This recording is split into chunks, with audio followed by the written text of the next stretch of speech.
आज हम बनाएंगे पराठे। वो भी दो तरह के पराठे बनाकर तैयार करेंगे। बच्चे हो या बड़े सभी को ये बहुत ही पसंद आने वाले हैं।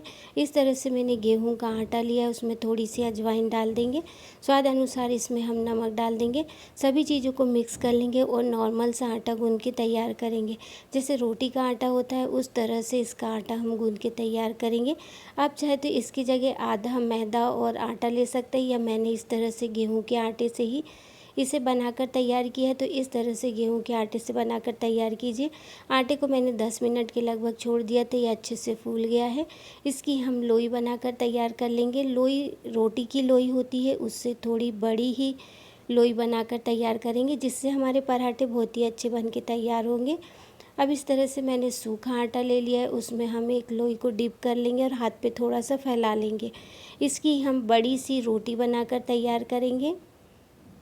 आप इसे जितना बड़ा बेल सकते हैं उतना बड़ा बेल लीजिए। मैंने देखिए इतनी बड़ी रोटी इसकी बनाकर तैयार करी है। अब इस तरह से एक ग्रेटर लिया है और 4 लहसुन की कली ली है। इसे हम ग्रेटर की सहायता से ग्रेट कर लेंगे। आप चाहे तो इसे छोटी छोटी चिप्स में कट कर लीजिए, या इस तरह से ग्रेटर की सहायता से इसे ग्रेट कर लीजिए। बहुत ही टेस्टी पराठा ये बन के तैयार होता है। इसमें हमने 1 छोटी चम्मच के लगभग बटर डाला है, ये घर का बना हुआ ही बटर है। थोड़े से चिली फ्लेक्स डाले हैं। सभी चीज़ों को मिक्स कर लेंगे और इस तरह से पूरी रोटी पर हम फैला लेंगे। थोड़ा सा इसमें आप नमक छिड़क लीजिए।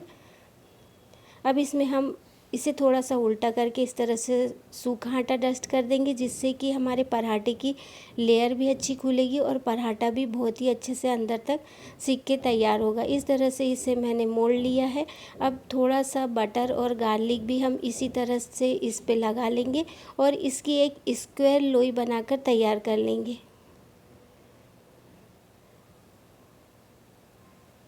इसे हम बेल लेंगे, या तो फिर इस तरह से आप बारीक कटा हुआ इसमें हरा धनिया लगा दीजिए। मैंने इसमें बारीक कटा हुआ हरा धनिया लगाया, जिससे पराठा सुंदर भी लगेगा और खाने में टेस्टी भी लगेगा। बच्चों को कुछ नया नया करके दो तो उन्हें बहुत ही पसंद आता है। आप चाहे तो हरे धनिया को स्किप भी कर सकते हैं। इसी तरह से हम सभी पराठे बनाकर तैयार कर लेंगे। वैसे गार्लिक बटर पराठा सभी के बनाने के अपने अपने तरीके हैं, पर मैं इस तरह से बनाकर तैयार करती हूँ, जो बच्चों को भी बहुत ही पसंद आते हैं। अब दूसरा पराठा भी हम बनाकर तैयार कर लेते हैं। इस तरह से मैंने एक बड़ी सी रोटी बनाकर तैयार कर ली है। उस पर हम इस तरह से अचार लगा देंगे। ये आम का घिसा हुआ अचार है। अगर आपके पास में आम का घिसा हुआ अचार ना हो तो आप जो पीस वाला अचार रहता है उसे आप मिक्सी जार में पीस लीजिए। इस तरह से पेस्ट बन के तैयार हो जाएगा और इसे हम इस तरह से रोटी पर लगा देंगे। इसे पूरे अच्छे से फैला लीजिए। इस पर भी हल्का सा नमक डस्ट कर लीजिए। अब इस तरह से इसकी हम स्लाइस कट कर लेंगे। स्लाइस ना ही बहुत पतली ना ही बहुत चौड़ी, इस तरह से मीडियम आकार की स्लाइस कट कर लेंगे। छोटी स्लाइस को बड़ी स्लाइस के ऊपर इस तरह से रख देंगे और इसे राउंड राउंड करते हुए इसका एक रोल बनाकर तैयार कर लेंगे। है ना कितना आसान ये पराठा बनाना। टेस्टी तो ये उतना ही बन के तैयार होता है। अचार पराठे तो बच्चों को बहुत ही ज़्यादा पसंद आते हैं।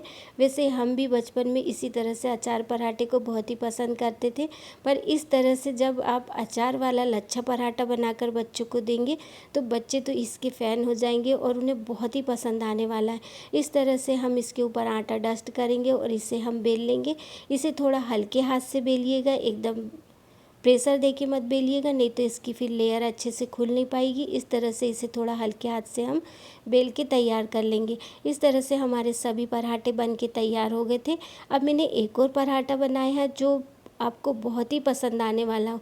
जब भी खाना बनाने का मन ना हो, या तो फिर आपको झटपट से कुछ चटपटा और नया अच्छा खाना हो, तो इस तरह का पराठा एक बार ज़रूर ट्राई कीजिएगा।